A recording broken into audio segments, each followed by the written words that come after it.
नमस्कार। जय श्री कृष्ण।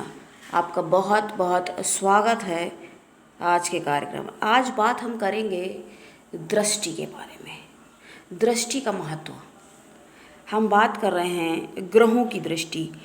प्रत्येक ग्रहों की अपनी स्वयं की दृष्टि होती है और उन दृष्टियों का इतना ज़्यादा महत्व है।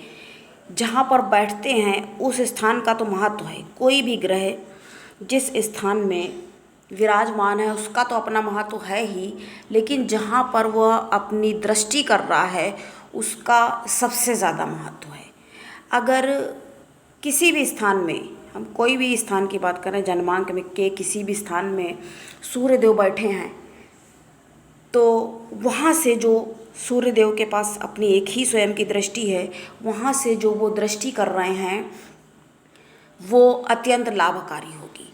क्योंकि सूर्य इतना ज़्यादा, उसमें रोशनी है, इतनी ऊर्जा है, और अगर कहीं दृष्टिपात करते हैं तो क्या करेंगे, उस स्थान को बिल्कुल रोशन कर देंगे, चमका देंगे। उस स्थान को इतना चमका के रख देंगे कि कहने की बात ही क्या है। उसी तरह से अगर मंगल देव की दृष्टि पड़ती है, लेकिन मंगल देव के पास सेनापति होने के नाते कई दृष्टियां हैं। कई दृष्टियां होने की वजह से 3 दृष्टियां हैं, और साथ में जहाँ पर दृष्टि करते हूँ उसके आगे वाले स्थान को भी पार्श्वगामिनी दृष्टि से देखते हैं। तो ये इतना ज़्यादा प्रभावित करते हैं प्रत्येक व्यक्ति को। जन्मांक में आपके लिए अगर योग कारक हैं या अकारक भी हैं, जैसे भी हैं, इतने स्थानों को प्रभावित करते हैं। तो आप इससे समझ सकते हैं कि दृष्टियों का अपना कितना विशेष महत्व माना जाता है। अत्यंत महत्वपूर्ण हैं ये दृष्टियाँ। अब गुरुदेव, गुरु की दृष्टि में ही कहा जाता है कि अमृत है। गुरु की दृष्टि में अमृत है। जहाँ पर बैठते हैं उसको उतना उचित नहीं ठहराया गया है।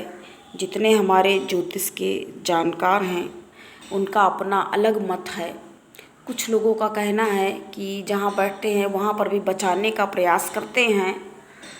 ज्योतिष के जो मनीषी हैं उन्होंने इसके बारे में बताया है, जहाँ पर भी जितना भी उत्तर कालामृत हो या बृहत्पराशर, होरा शास्त्र, तमाम फल दीपिका इत्यादि इतनी पुस्तकें हैं, उनमें सब में एक ही बात कही गई है कि गुरु की दृष्टि बृहस्पति, इंग्लिश में कहेंगे जुपिटर, तो इनकी दृष्टि में ही अमृत है।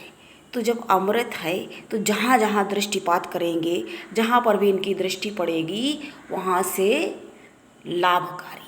लाभकारी स्थितियाँ ही निर्मित होंगी।